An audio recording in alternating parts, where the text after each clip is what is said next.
जानिए शनिवार को पीपल को क्यों पूजा जाता है। त्रेतायुग में एक बार बारिश के अभाव से अकाल पड़ा।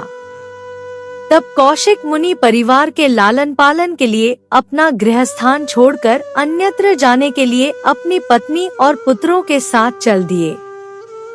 फिर भी परिवार का भरण पोषण कठिन होने पर दुखी होकर उन्होंने अपने एक पुत्र को बीच राह में ही छोड़ दिया। वह बालक भूख प्यास से रोने लगा। तभी उसने कुछ ही दूरी पर एक पीपल का वृक्ष और जल का कुंड देखा। उसने भूख शांत करने के लिए पीपल के पत्तों को खाया और कुंड का जल पीकर अपनी प्यास बुझाई। वह बालक प्रतिदिन इसी तरह पत्ते और पानी पीकर और तपस्या कर समय गुजारने लगा। तभी एक दिन वहां देवर्षि नारद पहुँचे। बालक ने उनको नमन किया। नारद मुनि विपरीत दशा में बालक की विनम्रता देखकर खुश हुए। उन्होंने तुरंत बालक का यथोचित संस्कार कर वेदों की शिक्षा दी। उन्होंने उसे ओम नमो भगवते वासुदेवाय की मंत्र दीक्षा भी दी। वह बालक नित्य भगवान विष्णु के मंत्र का जप कर तप करने लगा। नारद मुनि उस बालक के साथ ही रहे। बालक की तपस्या से भगवान विष्णु प्रसन्न हुए। भगवान विष्णु ने प्रकट होकर बालक से वर मांगने को कहा। बालक ने भगवत भक्ति का वर मांगा। तब भगवान विष्णु ने बालक को योग और ज्ञान की शिक्षा दी, जिससे वह परम ज्ञानी महर्षि बन गया।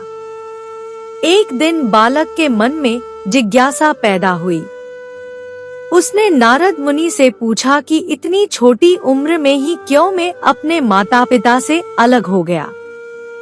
क्यों मुझे इतनी पीड़ा भोगना पड़ रही है? आपने मुझे संस्कारित कर ब्राह्मण बनाया है, अतः मेरी पीड़ा का कारण भी बताएं। नारद मुनि ने बालक से कहा, तुमने पीपल के पत्तों को खाकर घोर तप किया है, इसलिए आज से तुम्हारा नाम पिप्पलाद रखता हूँ।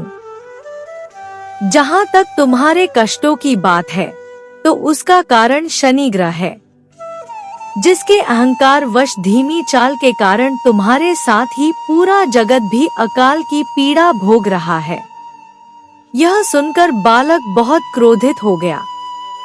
उसने आवेशित होकर जैसे ही आकाश में विचरण कर रहे शनि को देखा, तब शनि ग्रह बालक पिप्पलाद के तेजोबल से जमीन पर एक पर्वत पर आ गिरा, जिससे वह अपंग हो गया।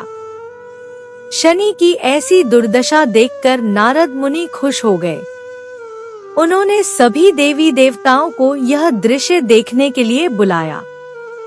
तब वहां पर ब्रह्मदेव सहित अन्य देवों ने आकर बालक पिप्पलाद के आवेश को शांत कर कहा कि नारद मुनि द्वारा रखा गया तुम्हारा नाम श्रेष्ठ है और आज से तुम पूरे जगत में इसी नाम से प्रसिद्ध होगे।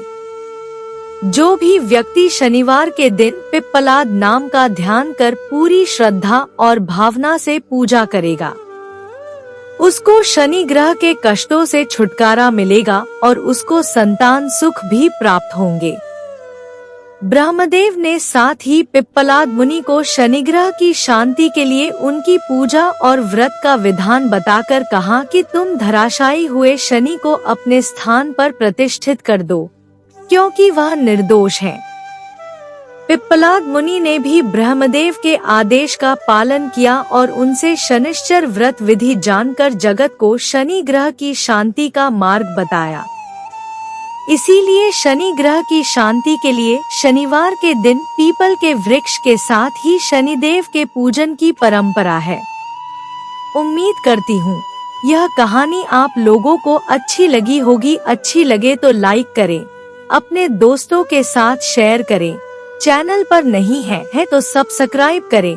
कमेंट में श्री हरि विष्णु अवश्य लिखें। कहानी सुनने के लिए बहुत बहुत धन्यवाद। मिलती हूँ एक और अच्छी कहानी के साथ।